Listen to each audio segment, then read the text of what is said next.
Hello, Chef Marcus Guiliano here. I'm your chef on a mission. Today's mission is almonds. Are almonds healthy for you? Well, the quick answer is yes. Almonds have a lot of nutrients, a lot of minerals, fiber. Almonds are a great thing. There's a lot of benefits, and I'm going to list off the benefits, but not in this video, because first, I want you to buy the right almond. And here's how it all starts. Let's see. So early 2000s. Well, let me read this great article that I found. I've been following this ever since this happened in 2007, and even a little bit before then. I'm a huge advocate of natural foods, organic foods, pure foods, and I would just never go to the store and just buy almonds, or just go to a regular distributor like Cisco or whoever, one of my distributors, and say, hey, send me some almonds. There's always been thought process in the almonds we buy at my restaurant. So let's jump into this. We'll save the benefits, the health benefits later. I want you to buy the right almond first, like I said. And here's a one by, let's see, Vitamin Cottage, Natural Growers. What is this? Naturalgrocers.com. It looks like this article's from. Almond pasteurization. See, folks, almonds are pasteurized. In September 2007, the USDA began requiring that all almonds grown in California and sold as raw in the United States be sanitized via pasteurization. Now, don't confuse that term raw with the term that a lot of raw foodists use as being under a certain temperature when they're sold. The raw food movement, people want their foods less than 105 degrees, less than 118 degrees. There's certain points where the enzymes are still alive in the food, and raw foodists want those enzymes in their food. But the term here, raw, in the food service industry or the food world, raw means that it's just in its natural form, quote unquote natural form. So it's not like a tamari almond. It's not like a chocolate covered almond. It's what would appear to be like just an almond in the store. Don't get confused raw with heat here. Raw just means plain old almond. So let me reread that sentence. All the almonds grown in California and sold as what appears to be a natural almond instead of raw in the United States be sanitized via pasteurization. This decision was prompted by 2 outbreaks of salmonella in the early 2000s, only 2 cases, that were traced back to conventional almond farms in California. In response to these outbreaks, currently there are 2 main methods to pasteurize almonds. The first one uses steam to sanitize, and that's where they steam them to a temperature that would kill them. Now, of course, now it's not really a truly raw product anymore because it's killed the enzymes. By the way, cashews you have to steam because it's hard to get that cashew nut out of that big thing. That's a whole nother video. But cashews, when they say really raw cashews, that's kind of skeptical a lot of times. So the other way to sanitize the nuts are a chemical called propylene oxide, aka PPO, which is considered a possible carcinogen. That's great. You're probably thinking, I'm thinking that too, and that's why I don't buy PPO or chemically sanitized almonds at all. I don't even buy steam almonds. I buy really raw almonds, and we'll talk about that as well. This includes Blue Diamond Growers. Blue Diamond Growers, big outfit out there. They're using PPO to pasteurize. Since pasteurizing with PPO is a standard in the industry, and it is cheaper than pasteurizing with steam. Okay, many natural food manufacturers are presented with a dilemma. Do they purchase almonds that have been pasteurized with steam or PPO to make their products? Almonds, butters, snack bars, etc. In spite of earlier reports that steam pasteurization would be so costly that it would simply be prohibited for many growers and buyers, this has not proven to be the case. In fact, many natural food manufacturers are now using steam pasteurized almonds in their products, including the makers of jarred almond butters sold in natural grocers. This is important. Marathana, Arrowhead Mills, Kettle, and Justin's are just some example of steam manufactured, steam pasteurized. That said, manufacturers are not required to indicate on their label, folks. So you'll have no idea whether or no if it's steam or PPO, and you'll have no idea walking to a Whole Foods, a natural grocers, looking at the brands there, thinking you're getting something without chemicals, could still have chemicals in it. If you want to completely be sure as to which type of almonds are in the products, we strongly advise you contact the manufacturer directly. Note there is one case in which you can be sure that almonds in a product were not PPO, not pasteurized with a chemical. If the product is USDA organic certified, it cannot by law contain almonds that were treated with PPO or other synthetic chemicals. So they're going to be steam pasteurized. So organic, that's the way to go, steam pasteurized. But if you're a raw foodist, that almond is still dead food to you. It still has no life, it has no energy, it has no energy in the raw food world. It still has calories, it still provides energy, but there's no vital force in the life, okay, of that almond. Okay, well, all the bulk almonds sold at natural grocers are guaranteed to be steamed pasteurized. Okay, so Natural Grocers is the company here. We'll skip all that. Steam pasteurization in the raw. The FDA believes that since the essential characteristics of almonds are unchanged by pasteurization, which they are changed, okay, whether it's steam or PPO, it is acceptable to label pasteurized almonds as raw. Very misleading for a raw foodist. And there's not many raw foodists out there, but the raw foodist movement is not happy about this. The raw food community disagrees, maintaining that exposing any food to a temperature above 118 automatically disqualifies the food as raw. A final word about pasteurization. Okay, so basically, here's one. Many growers have chosen. Okay. All right. So here's the story. There is a loophole, which I didn't talk about, because this company wants you to buy from them. It's Natural Grocers. And it looks like it's Vitamin Cottage is what the main website is here. Yeah, Lakewood, Colorado, Green Mountain, Vitamin Cottage. Or whatever. I used to shop there when I lived in Colorado. I recognize that store now. So the situation with this is the government wants you to pasteurize these almonds coming out of California. You can steam them, or you can put PPO as possible carcinogen. If you buy directly from I believe the law is if you buy directly from the farm, the California farm, they're allowed to sell so many pounds a day. So California residents, from what I understand, can still go to the farmer's market there and buy truly unsteamed and non-PPO almonds and take care of it there and get the real natural raw product. And that they're allowed to, if like I were to call them, they're allowed to sell so many a day directly to me.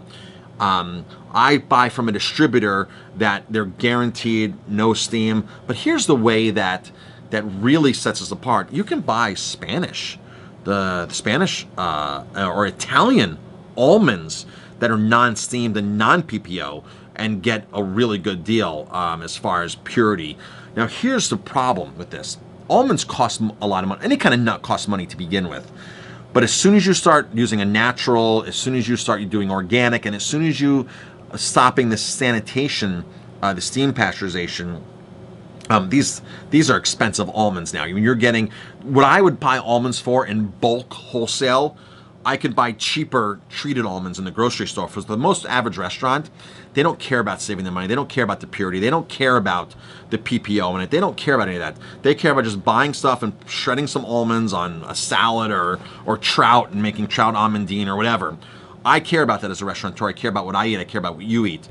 So for me, the almonds that we buy are going to be so much more pricier than what you can pay cheaper in the store for it.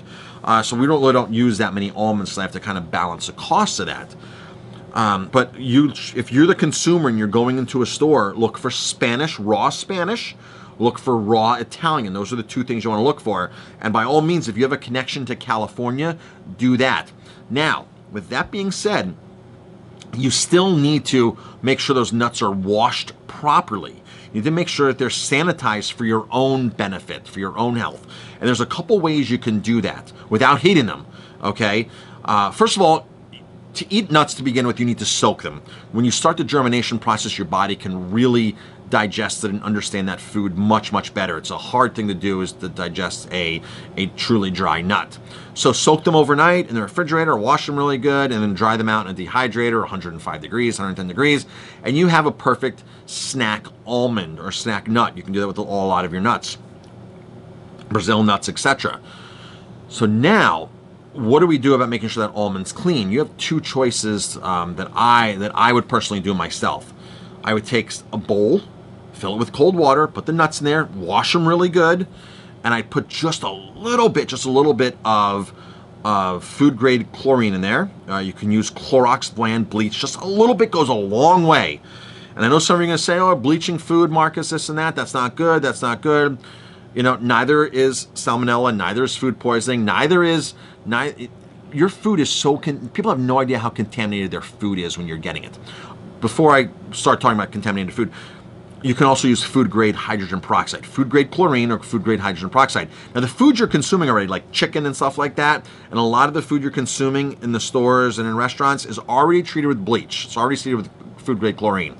In fact, well water, if you have a house with well water, I work at a place, I consulted a place for the last 12, 13, 14 years where they have well water in this kitchen, and the health department comes, when they come, they're like, they test the water, they're like, you know what? Throw half a cup of bleach in your well to make, because this cup's coming back and the water's not that. Something wrong with the water, throw bleach in it. So that's what people do. There's water's chlorinated. I'm not saying it's the best option as far as consuming bleach. You don't want to consume bleach, but you want to just use a touch of food grade. Soak really good, get them off, wash them really, really, really good.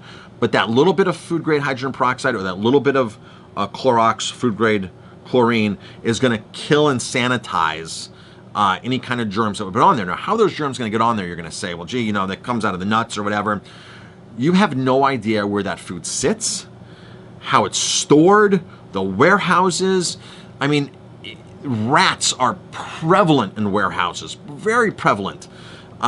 You have no idea if there's rats peeing on the burlap sacks that the nuts are stored in and warehouse. You have no idea where along the lines your food is being stored, whether it's a dried fig, whether it's beans. Beans you're going to cook, so it's going to be okay because you're going to soak them and cook them. You're going to kill it.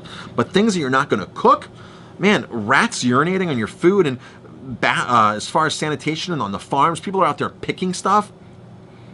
Like tomatoes, people are out there picking tomatoes in Florida or California. There's no proper sanitation in the fields.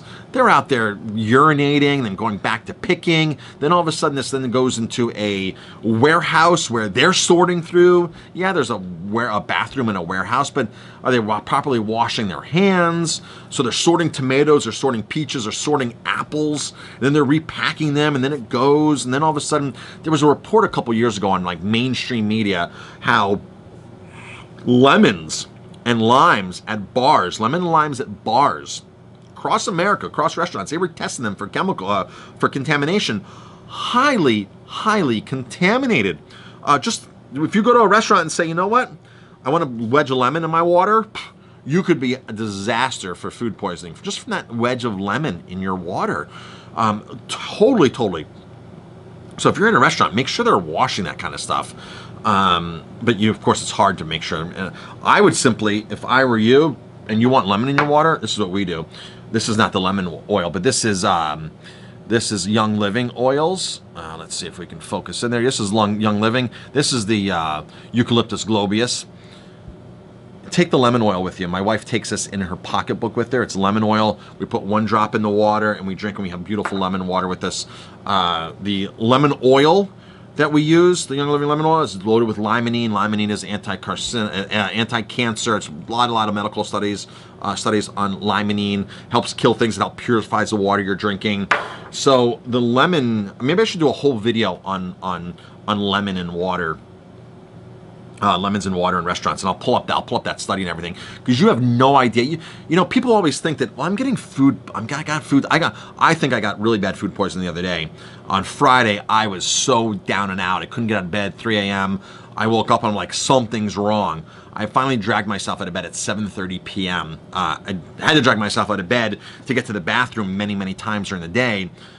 But I was like, man, I'm looking at myself like, when did I go back and eat something that wasn't properly sanitized? And the first thing people think is, well, it was the last meal you ate. The last meal is what's repeating on you, and that's what you're not going to have comfort with, and that's why you're going to think, this tastes terrible, and that's the food I got wrong. I'm thinking, it's now 2-3 days before, and it was Wednesday, we got takeout food from another restaurant, and I even made a joke to the people that I was with. I was like, make sure that food's sanitized properly, because I know how food can be in restaurants. Make sure that food's sanitized properly, you know, and this and that. I made a joke with them, but honestly, I don't think that was a joke. I think that I really, really got something from another restaurant that we had takeout food from. So, I don't know. I can ramble on about this. Sorry about that. I don't mean to carry on, but it's super important to sanitize your food. So figure it out. If you put some squeeze of fresh lemon in your in water that you're washing greens, lemon helps, acid helps, vinegar helps. We all know that our grandmothers used to take the chicken and put it in the sink and fill it with water and pour a cup of vinegar in it, because that vinegar is very acidic, and that vinegar would help kill off any germs in the chicken. Same concept applies to all of that.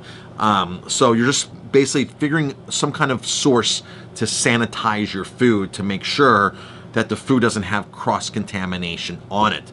Home cooks, notorious for cross-contamination, because they'll cut chicken on a board, and then all of a sudden they don't wash the cutting board, and then all of a sudden they'll cut onions, and some onions will go in the salad, some onions will go here, and then they'll wipe the board down again and not properly sanitize it or bleach it. And then all of a sudden something else goes on the board, and then you show up at a potluck dinner, show up to Aunt Sally's house for a family reunion or a Sunday barbecue, and all of a sudden, oh, look at this nice chicken salad, right, that has some chopped onions in it, or this green salad, or a black bean salad with those chopped onions in it. And man, and you get so sick 3 days later, but you think it's the thing the day before. And I'm going to do a whole video on it's never really the last food that you ate that gets you sick. If food were to get you sick, the last food that you ate, it would have to be super rancid and rotten. What happens is you ingest food that has a certain amount of bacteria on it. That bacteria starts living in your system. It starts proliferating. It grows into a big colony. And all of a sudden, the colony cannot be supported anymore by the environment. So all that stuff dies off. And that's what you're getting sick from the die-off of the colony. And that takes 2 days, 3 days. It may take a little longer. If you were to eat rotten fish, you're eating dead colony die-off already, and that's going to make you sick. But chances are you're not going to get that past your mouth. So again, I'll do a video on foodborne illness and why it's really not it can be the last food, but not really the last food that you ate. And people blame the last food, and they're like, oh, you know, that restaurant last night. And people will say, oh, I got sick on the car ride home from your restaurant, and that's not the case. So I hope I've said everything I need to say about this. I'm Chef Marcus Guiliano. Thanks for watching. If you like my videos, please hit like, subscribe, and definitely pass it on.